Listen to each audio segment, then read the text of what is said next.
Students, today we will discuss 19th chapter, that is circle, of page number 83 of 5th class.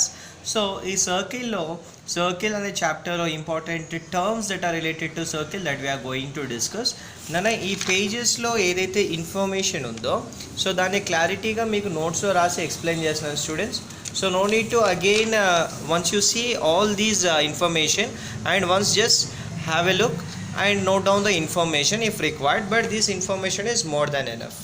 Okay, so first thing is that so this is known as circle. So circle lo manaku ఏదైతే point which is at the centre ఉంటుందో, ఓకేనా, మనం ఒక పాయింట్ని circle యొక్క సెంటర్లో పెడితే that point is known as what నానా సెంటర్ ఆఫ్ ద సర్కిల్. దాన్ని ఏమంటామంటే సెంటర్ ఆఫ్ ద సర్కిల్ అంటాము. So here is the definition. The point at the centre of the circle is called centre point. ఓకేనా. So next radius అంటే ఏంటి? Line segment joining centre to any point on the circle.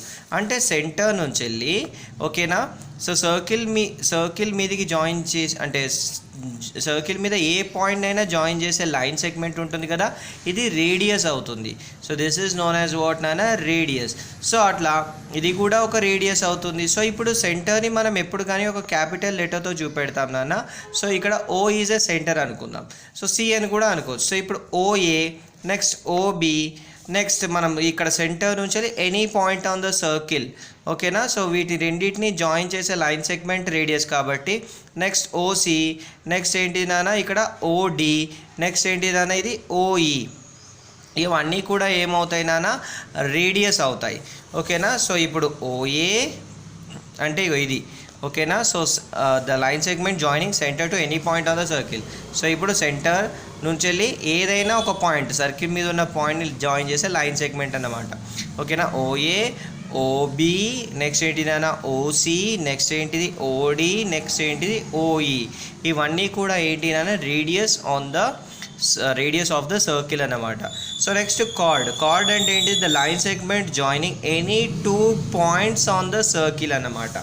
Sir ఏంటి ఇది అని అంటే, ఇప్పుడు for example ఇదొక point, ఇదొక పాయింట్, ఈ 2 పాయింట్స్ని జాయిన్ చేసే ఈ లైన్ సెగ్మెంట్ ఉంటుంది కదా, దీన్ని నేను కార్డ్ అంటున్నా.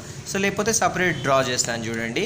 సో ఇప్పుడు ఇదొక సర్కిల్ అనుకోండి, ఇది centre point. So if A line segment joins any 2 points on the circle, so ఇది ఏమవుతుందన్నా కార్డ్ అవుతుంది. సో ఇదేమవుతుందన్నా కార్డ్ అవుతుంది, ఇదేమవుతుంది కార్డ్ అవుతుంది. సో ఇట్లా జాయిన్ చేసిన 2 పాయింట్స్ని జాయిన్ చేస్తే ఆ లైన్ సెగ్మెంట్ని మనం ఏమంటానన్నా కార్డ్ అని అంటాం. సో అదే కార్డ్ మనం సెంటర్ నుంచి వెళ్ళి పాస్ అయితే కనుక దాన్ని డయామీటర్ అంటాం. ఏమంటాం నాన్న? Diameter. Chord passing through centre point of the circle, ఓకేనా, through centre point of the circle is called what నాన్న? Centre point of the circle is called diameter. Is called what నానా? Diameter. So ఇక్కడ మీరు చూసినట్టయితే, so ఇక్కడ ఏదో separate points, ఈ తర్వాత ఎఫ్జి అనుకోండి, ఓకేనా. సో ఎఫ్జి అనేటిది ఒక కార్డ్ అవుతుంది. సో నెక్స్ట్, ఓకేనా, హెచ్ఐ అనుకోండి. సో ఏదైనా 2 పాయింట్స్, ఎనీ 2 పాయింట్స్ని అది మీట్ చేయాలి. సో ఇప్పుడు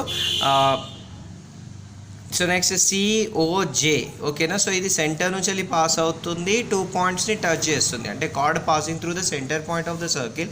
సో ఇదేమవుతుంది? సిఓజే అనేటిది డయామీటర్ అవుతుంది. సో సిఓజే అనేటిది ఏమవుతుందన్నా? డయామీటర్ అవుతుంది. సో నెక్స్ట్ మనకి ఇక్కడ 2 పాయింట్స్ని టచ్ చేసింది, ఎఫ్జి కానీ హెచ్ఐ కానీ, ఇవి ఏమవుతాయినా కార్డ్స్ అవుతాయి, ఓకేనా. సో ఎఫ్జి కానీ, నెక్స్ట్ ఏంటిదన్నా హెచ్ఐ కానీ, సో ఇవి ఏమవుతాయినా కార్డ్స్ అవుతాయి. సో నెక్స్ట్ మనము రిలేషన్షిప్ బిట్వీన్ రేడియస్ అండ్ డయామీటర్ని చూసినట్టయితే, సో ఇప్పుడు ఇదొక సర్కిల్ బెట. సో ఇదేంటిది? Centre O. So centre to any point on the circle distance ఏమవుతుంది? రేడియస్, ఓకేనా. సో ఇప్పుడు ఇదేమవుతుంది? సో అదే ఇంకొక రేడియస్ని నేను తీసుకుంటున్నాను, ఓబి. సో ఇప్పుడు ఇది చూడండి, ఈ లైన్ సెగ్మెంట్ అనేటిది 2 పాయింట్స్ని టచ్ చేస్తుంది.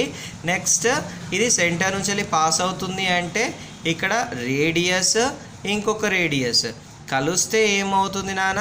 అది డయామీటర్ అవుతుంది చూడండి. సో ఇప్పుడు ఓఏ అనేది ఒక రేడియస్, ఓబి అనేది ఒక radius.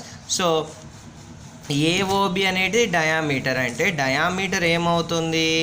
Are plus are 2R అవుతుంది. So diameter is equals to 2 times of radius, that is d is equals to 2r, r is equals to d/2. Sir చాలామందికి సర్కంఫియరెన్స్ అంటే డౌట్ ఉంటుంది. ఇప్పుడు నేను ఒక వైర్ తీసుకున్నాను అన్న, ఆ వైర్ని నేను సర్కిల్ షేప్లో చేసిన అంటే ఈ వైర్కి ఎంతో కొంత లెంత్ ఉంటుంది కదా, అవునా కాదా? సో ఇప్పుడు ఆ వైర్ అంటే ఆ స్ట్రేట్ లైన్గా అంటే ఆ స్ట్రేట్ వైర్ ఏమైంది, ఇప్పుడు సర్కిల్ లాగా అయిపోయింది, అంటే ఒక కర్వ్ అయిపోయింది. ఓకేనా? సో దానికి కూడా లెంత్ ఉంటుంది కదా, ఆ length of the curve of the సర్కిల్నే మనం ఏమంటాం నాన్న, సర్కంఫియరెన్స్ అంటాము. అది ఎంత ఉంటుంది అని అంటే 2πr అనేది దాని ఫార్ములా. దాంట్లో మనకు తెలిసింది ఏంటిది, 2r అంటే d అని చెప్పి మనకు తెలుసు కదా. 2r అంటే 2 times ఆఫ్ రేడియస్ ఏమవుతుంది, డయామీటర్. అంటే 2r ప్లేస్లో డీని మనం సబ్స్టిట్యూట్ చేస్తే πd మాత్రం మిగులుతుంది. అంటే సర్కంఫియరెన్స్ అంటే πd తీసుకోవచ్చు, సర్కంఫియరెన్స్ ఆఫ్ ద సర్కిల్ అంటే 2πr తీసుకోవచ్చు. This is all about what నాన్న, సర్కిల్. సో నాన్న here we will discuss what an exercise problems now. Draw a circle with center O and radius 5 centimeters and on it draw the following and name them. So first thing ఏంటిదంటే నాన్న, so ఒక సర్కిల్ని దించండి with radius 5. ఓకేనా? అంటే మీరు ఒక length అనుకోండి. So ఇప్పుడు ఇది 5 centimeters అనుకోండి. ఓకేనా? సో ఈ 5 centimeters నుంచి వెళ్ళి ఒక సర్కిల్ని మీరు డ్రా చేయండి with the help of a pair of compass. ఓకేనా? డ్రా చేసిన తర్వాత నెక్స్ట్ ఏమన్నారు, ఇది రేడియస్ అనేది OB అంట. సో నెక్స్ట్ OB, నెక్స్ట్ ఏమన్నారు, and name them, diameter PQ అంట. సో డయామీటర్ PQ అని అంటే సో ఇప్పుడు అది సపరేట్ పాయింట్గా అవుతుంది. సో ఇగో ఇలా రిప్రజెంట్ చేయవచ్చు మీరు. ఓకేనా? సో ఇప్పుడు ఇదేమవుతుందన్న, which is passing through the centre కాబట్టి ఇది డయామీటర్ PQ అవుతుంది. ఓకేనా? So a chord that touches what నానా 2 points on the circle and passes through the centre ఏమవుతుంది, డయామీటర్ కాబట్టి డయామీటర్ PQని రిప్రజెంట్ చేసాము. నెక్స్ట్ ఒక కార్డ్ని చూపెట్టమన్నారు CD అని చెప్పి. సో CD అనే కార్డ్ని కూడా మీరు ఇలా చూపెట్టవచ్చు. ఓకేనా? సో CD అనే కార్డ్. సో ఇప్పుడు ఇది CD అనే కార్డ్. అంటే కార్డ్ అంటే ఏంటి, a line segment touching any 2 points on the circle అన్నమాట. సో ఈ రకంగా మీరు ఫిగర్ వేసుకోండి. సో దీన్ని ఇట్లా తింపి వేసుకున్నా కూడా it will look good. So ఇప్పుడు ఇది సర్కిల్ పెట్టుకోండి. సో నెక్స్ట్ ఇది CD అవుతుంది. సో నెక్స్ట్ సెంటర్ నుంచి వెళ్ళి పాస్ కావాలి, ఇది PQ అవుతుంది. సో నెక్స్ట్ ఇది OB అవుతుంది. ఓకేనా? So OB. ఓకే? సో ఈ రకంగా మీరు డ్రా చేసి ఇది కార్డ్, ఇది డయామీటర్, ఇది రేడియస్ అని చెప్పి డిస్ప్లే చేయండి. ఓకే? సో నెక్స్ట్ ఇక్కడ మనం ఫిల్ ఇన్ ద బ్లాంక్స్ చేద్దాము. డయామీటర్ ఈజ్ ద, ఓకేనా, dash card of the circle. So ఇక్కడ చూడండి మీరు ఇక్కడ ఏదైతే కార్డ్ అంటే డయామీటర్ అనేది అన్నిటికన్నా largest card of the circle అవుతుంది. ఓకేనా? సో అదే పెద్దది అవుతుంది, లెంతియెస్ట్, లార్జెస్ట్ ఇదే అవుతుంది. Okay my dear students, largest or మీరు లాంగెస్ట్ అని రాసుకోవచ్చు. So we will write longest chord of a circle అవుతుంది. Radius is dash of the diameter. So radius అనేటిది హాఫ్ ఉంటుంది ఆఫ్ ద డయామీటర్. డయామీటర్లో సగమే కదా రేడియస్ అంటే. సో సర్కంఫరెన్స్ అనే దానికి ఫార్ములా ఏమవుతుంది, 2πr are.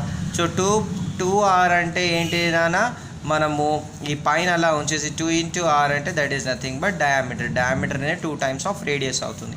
If the diameter of the circle is 10 centimeters then radius is equals to, మనకు తెలిసింది ఏంటిదంటే d is equals to 2r కదా. సో డయామీటర్ 10 centimeters అవుతే 10 centimeters is equals to 2r. ఈ 2ని ఇటు పంపిస్తే ఏమవుతుందంటే డివైడ్ అవుతుంది. So 10 centimeters divided by 2 is equals to r. 2 1s are 2 5s are. So r is equals to ఎంత బేటా, 5 centimeters అవుతుంది. A diameter divides the circle into 2 equal halves. So equal హాఫ్స్గా డివైడ్ చేస్తుంది ఒక డయామీటర్ అనేటిది. The value of pi is so 22/7 లేదా 3.14గా మీరు తీసుకోవచ్చు స్టూడెంట్స్. ఓకే? సో ఇవి పై యొక్క వాల్యూస్. ఇప్పుడు మనం 2π అని తీసుకున్నాం కదా. So circumference of the circle అంటే ఈ పై అంటే 22/7 దాని వాల్యూ లేదా 3.14 అన్నమాట. సో నెక్స్ట్ ఇక్కడ ఫైండ్ ద రేడియస్ అన్నారు, డయామీటర్స్ ఇచ్చారు. So I will take this problem and this problem into consideration. So ఇప్పుడు మనకు ఇక్కడ చూడండి. సో రేడియస్కి ఫార్ములా ఏమవుతుంది, రేడియస్ ఈజ్ ఈక్వల్స్ టు డయామీటర్లో హాఫ్ ఉంటుంది, అంటే డయామీటర్ బై 2. ఇది ఫార్ములా. సో ఫస్ట్ మనం రేడియస్ ఫైండ్ అవుట్ చేయాలి. So that is equals to what అంటే డయామీటర్ 20 సెంటీమీటర్ ఇచ్చారు, అంటే 20 సెంటీమీటర్ బై 2 అంటే సో 10 సెంటీమీటర్ అవుతుంది. 2 1s 2 10s. So next radius find out చేయాలి. సో డయామీటర్ ఎంత ఇచ్చారు స్టూడెంట్స్? 16 సెంటీమీటర్స్ ఇచ్చారు. 16 సెంటీమీటర్స్ బై 2 అంటే 2 1s 2 8s. సో రేడియస్ అనేది 8 సెంటీమీటర్ అవుతుంది. సో ఇప్పుడు ఇదేమవుతుంది? So radius is equals to ఓకేనా 7 సెంటీమీటర్స్ బై 2 అంటే 2 1s 2 3.5s. So radius is equals to ఏమవుతుంది స్టూడెంట్స్? 3.5 సెంటీమీటర్ అవుతుంది. సో ఇట్లా మీరు ఫోర్త్ది ఫైండ్ అవుట్ చేయండి. So next diameter find out చేయాలి. ఇప్పుడు మనకు రేడియస్ ఇచ్చారు, ఓకేనా. సో డయామీటర్కి ఫార్ములా ఏమవుతుంది? డయామీటర్ ఈజ్ నథింగ్ బట్ రెండు రేడియస్లను కలిపితేనే కదా డయామీటర్, అంటే 2 టైమ్స్ ఆఫ్ రేడియస్, ఓకేనా. సో ఇప్పుడు రేడియస్ ఎంత ఇచ్చారు? First radius is equals to 5 centimetre ఇచ్చారు, 6 సెంటీమీటర్ ఇచ్చారు, 4.5 ఇచ్చారు. Radius is equals to 6 centimetre ఇచ్చారు, రేడియస్ ఈజ్ ఈక్వల్స్ టు 4.5 ఇచ్చారు. సో ఇప్పుడు 2 టైమ్స్ ఆఫ్ రేడియస్ అంటే 2 5s ఏమవుతుందన్న diameter is equals to 10 centimetre అవుతుంది. So diameter is equals to 2 times of radius ఏముంది? 6 కాబట్టి 12 సెంటీమీటర్స్ అవుతుంది. So diameter is equals 2 times of radius 4.5 అంటే సో దట్ 4.5 into 2 అంటే 9 సెంటీమీటర్స్ అవుతుంది స్టూడెంట్స్. సో నెక్స్ట్ ఇక్కడ సర్కంఫియరెన్స్ ఫైండ్ అవుట్ చేయమన్నారు. So D ఇచ్చారు, ఒక ప్లేస్లో మనకు ఆర్ ఇచ్చారు. సో మనము I will consider this problem and this problem. So మిగతా మీరు చేయండి, ఓకే. సో పై వాల్యూ 22/7 తీసుకోమన్నాడు, ఓకేనా. సో సర్కంఫియరెన్స్ ఆఫ్ ద సర్కిల్కి ఫార్ములా ఏమవుతుందన్నా 2πd అనేది πd కానీ ఆర్ 2πr, ఓకేనా. ఇవి రెండు కూడా ఫార్ములాస్ అవుతాయి స్టూడెంట్స్. సో ఇప్పుడు ఫస్ట్ డయామీటర్ ఇచ్చారు. So 1 second. సో ఇక్కడ డయామీటర్ 21 సెంటీమీటర్స్ ఇచ్చాడు, పై వాల్యూ 22/7 తీసుకోమన్నాడు. సో 22/7 ఇంటూ డయామీటర్ ఎంత ఇచ్చారు? 21 సెంటీమీటర్స్ కాబట్టి సో 7 1s 7 3s 21, 3 22s అంటే 66 సెంటీమీటర్స్ అవుతుంది. That is circumference. So circumference is equals to πd or 2πr కాబట్టి. సో నెక్స్ట్ ఏం ఇచ్చారు? d is equals to 35 centimetre ఇచ్చారు. సో ఇప్పుడు πd, c is equals to πd కదా circumference. So π is equals to 22/7 into 35, 7 1s 7 5s 22 5s ఎంత students? 110 centimetres అవుతుంది. That is circumference, okay. So next 2πr అంటే so ఇప్పుడు మనకు radius ఇచ్చినప్పుడు ఇది ఫార్ములా తీసుకుంటాం. So radius is equals to 3.5 centimetres. So 2 into π అంటే 22/7 ఇంటూ 3.5. సో 7 1s 7 5s ఇక్కడ పాయింట్ ఉంది కాబట్టి 0.5 చేసుకుంటే 222s ఏమవుతుందన్న 44 ఇంటూ ఇక్కడ 5 బై ఏముంది? పాయింట్ తీసేస్తే 10 వస్తుంది. సో 44 5s ఏమవుతుంది? 220/10 అంటే 10 క్యాన్సిల్ అవుతాయి, 22 సెంటీమీటర్స్ వస్తుంది సొల్యూషన్. సో నెక్స్ట్ ఓకేనా, this you have to do on your own beta. So ఇది ఒక క్వశ్చన్ మీరు ఓన్గా చేయండి. So this is all about your circles chapter. Have a nice day.